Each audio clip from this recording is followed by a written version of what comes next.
Getting the most out of your time. Hi, I'm Mimi Thrasher, and today we're going to be talking about time management and a little bit about how to make it work for you. So I'm going to start off by sharing my screen. There we go.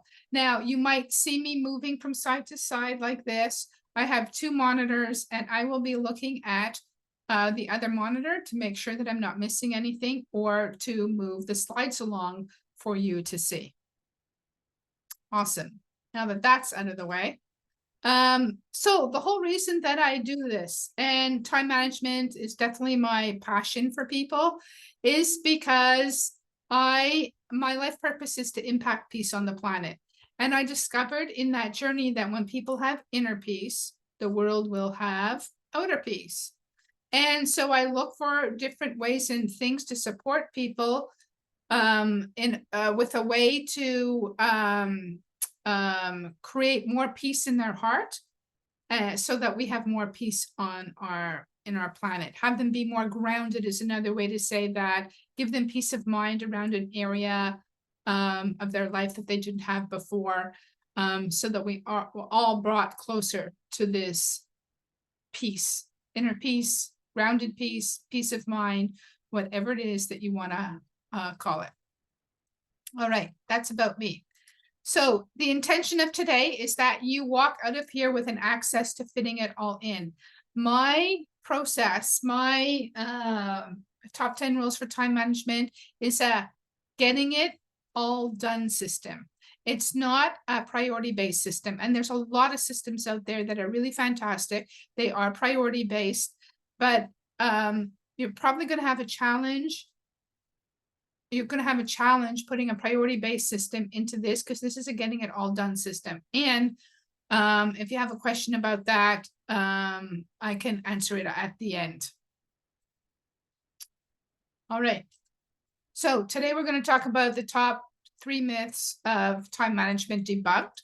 I'm going to talk a little bit about the success without stress and the top 10 rules for time management. And I'm going to address the most common questions. So myth number 1, there is no such thing as multitasking. So I'm here to tell you there is such a thing as multitasking. It's a skill that needs to be learned, but there definitely is multitasking as a thing. Now, it's something that we've never learned. So we never learned time management. We never learned finances. We never learned entrepreneurship, all those different kinds of skills that we still need as we age. Multitasking is another one of them. So I'm going to give you a really great example.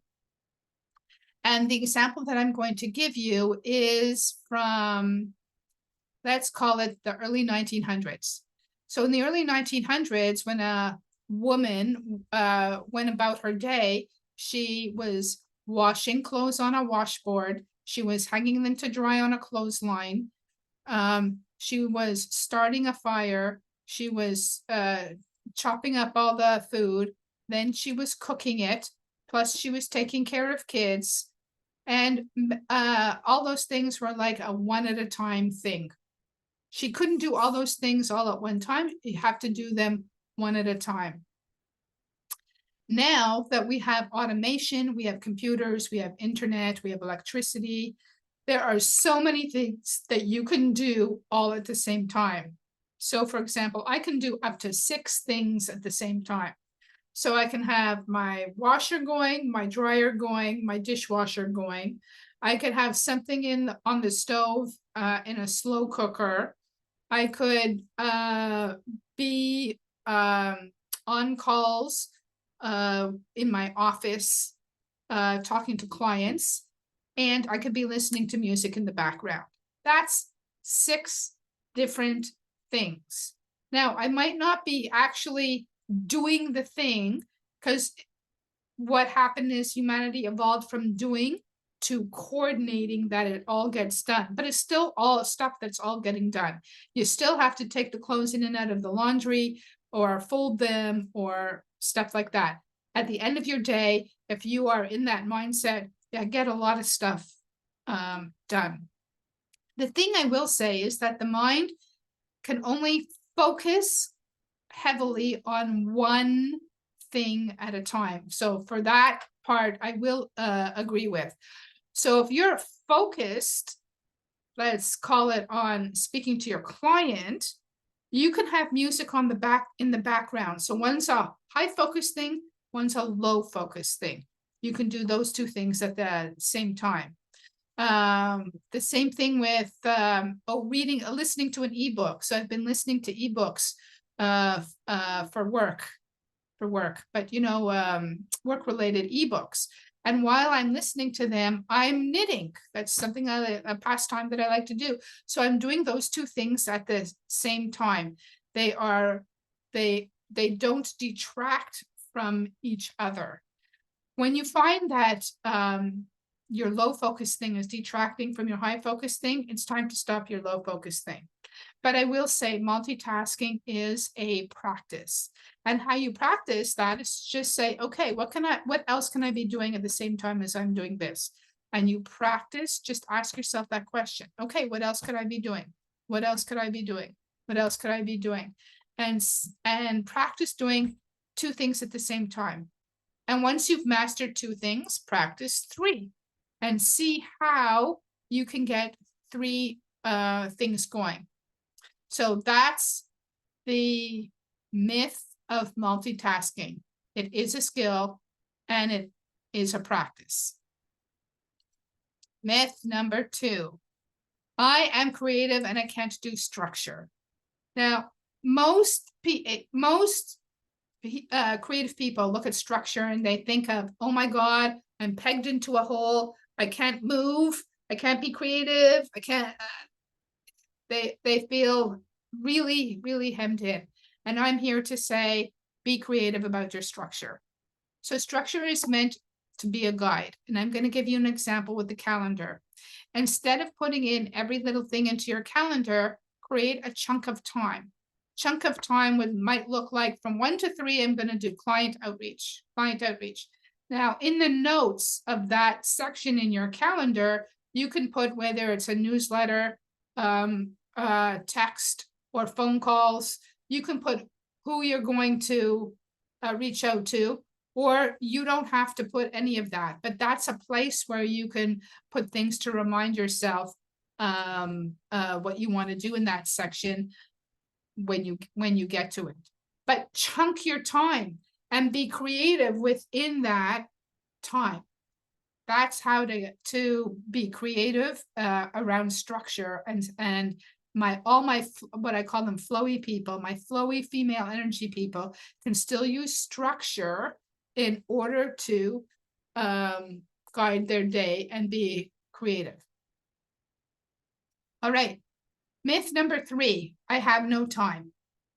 So you, me, and everybody successful on the planet all have the same 24 hours in their day. Nobody got a bonus of an extra 6 hours in their universe. So it really is what you do with your time that determines whether you have the lifestyle or not.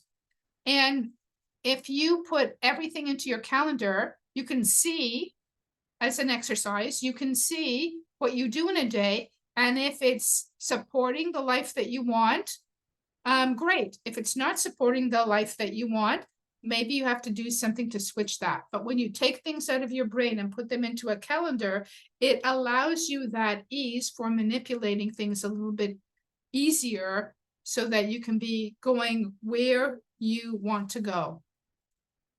The other thing to do when you have no time is to enroll or delegate to a team or team member. It could be a housekeeper to take care of housekeeping so you can work more on business, or it could be somebody that you're going to hire to take on doing those tasks in your business that you don't love doing. Either way, you get your time freed up through delegation and acquiring team members. All right, those are the top 3 myths that I have debunked. Now, I want to talk to you a little bit about success without stress. So Success Without Stress is so it's a best-selling book on Amazon, which you can get there, but it's also a program that I launched at the beginning of November. I made a video program because I know that people are so bogged down that they don't have time to work on time management. That's the biggest complaint that I heard. It's like this oxymoron. I need more time, but I have no time to work on getting more time. So I created this video program based on the book, and it's 9 videos. Now, I'm not just going to leave you with doing 9 videos on your own, because I know how that goes. There is coaching every 2 weeks. So on a Zoom. Why there's coaching every 2 weeks is for 2 reasons. 1, because I'm going to hold you accountable. 2 is each one of the steps from the implementation process are 2 weeks long. So you're going to, I think it's after the 3rd or 4th video, it's going to say, okay, implement rules number, and you're going to implement those rules. And then it's going to say, okay, you have 2 weeks to implement those rules. And then you're going to come back to the next video. So it's the same thing if you buy the book is like that too. It's not a book where you would read the whole thing and then do the exercises. No, you do the exercises as you're reading the book. Included with the video program is a free copy of the audiobook. I'll send you a link to that as well. And the cost is $97. You can sign up at the bit.ly link that you see here. I'm going to leave this screen on because so that you guys can capture it. For those of you that know me, if you want to reach out for that link, you can. So the book is on Amazon. The video program is available at that link. All right. So now that we got that out of the way, I want to talk to you about the top questions that I get from people. And one of the questions we were talking about was priority-based things from the beginning of this call. Great, good. So the time to use a priority-based thing is when you're against a deadline or you're in an emergency. You have no choice. You have to do what is priority. But when you're not there, when you're not against a deadline or it's not an emergency, you could actually create your day in a way where you can get everything done. So questions that I'm going to answer. So I'm going to answer that question that's probably on everybody's mind, and that is, well, how do I get everything done? So for that, I'm afraid you're going to have to buy the book, because that would take me another at least 20 minutes to talk about, or the program. However, I am going to answer this question. And this question has to do with breakdowns and emergencies. So everybody has breakdowns and emergencies in their life. There's no getting away from it. But in your calendar, you can schedule some time to handle the breakdown or the emergency. So for me, I do 15 minutes late afternoon and 15 minutes in my evening, halfway through my evening. And what does that do for me? So let's say a client calls when you're in the middle of working on your business, right? I now have that 15 minutes of breakdown time where I can continue working on my business. The other way to do that is, I can tack that 15 minutes, move that 15 minutes up in my calendar and continue working on my business when I get off the phone with my client, or and take the thing that was there and rearrange my schedule a little bit. That's the other way to do it. There's ways to play with it. So I have one 15-minute pocket in my business day, and I have one 15-minute pocket in my personal day. Now, if something happens and you don't need to use that time, guess what? It's found time. It's free time. You can do what you want. You can start your next thing early. You can look on to the next day and see if maybe you can start getting stuff done for the next day, or not. You can just do it. The time is found time. You can do what you want. It becomes free time. So that's breakdown times. Now, many people have more than that amount of time as breakdown, so you get to choose how much breakdown time you schedule. So I knew somebody who was in a job that the whole day was handling breakdowns. So she had to actually schedule a time to do the structured things, pockets of time. And as soon as she didn't have a breakdown, she did the structured thing. So a complete opposite turn. So you get to choose how much breakdown time you're going to put into your day, when and where you put it. So I recommend it's near the end of the day, because if you put it at the top of your day and you pass it, then you're not going to have it to play with. All right. The next question that people ask me a lot about is me time. So I had a client a number of years back, and I was doing time management with them, and they said, oh my God, I wish I could take a vacation this year. It was early spring, like about April. And I said, well, schedule the time, just put it in your calendar. So she said, really? And I said, yes. So she put it into her calendar. And what did that do? That gave her the facility to prepare for her vacation and get work done before her vacation, so that when she got back, she wasn't behind the 8 ball. Because how many times do we go on vacation and then we come back to a whole pile of work, and it's like we should never have gone on the vacation in the first time? That's not a vacation. That's something else. Going on a vacation takes preparation. And if you know you're going away for a week, sometimes 2 to 4 weeks in advance, you need to prepare. It could be shifting your client appointments. It could be onboarding somebody for that week. It could be a whole variety of different things, but prep for your vacation, so when you come back, you're sliding in seamlessly. And that's how to have me time. Now here it says create a weekly occasion of no less than 1 hour to get away from it all. That happens to be for my people who are workaholics. So you have to spend an hour getting away from it all. You can spend a daily time getting away from it all, but you can't spend, you have to have at least 1 hour. And 1 hour can look like working out. It can look like getting a manicure. Those are all things for me. It could look like working on a hobby. It could look like gardening, if that's what you like to do, whatever floats your boat. It could be sitting in the bathtub away from everything. I don't know if anybody remembers the commercial, Calgon, take me away. Yeah, could be that. Could be that. All right.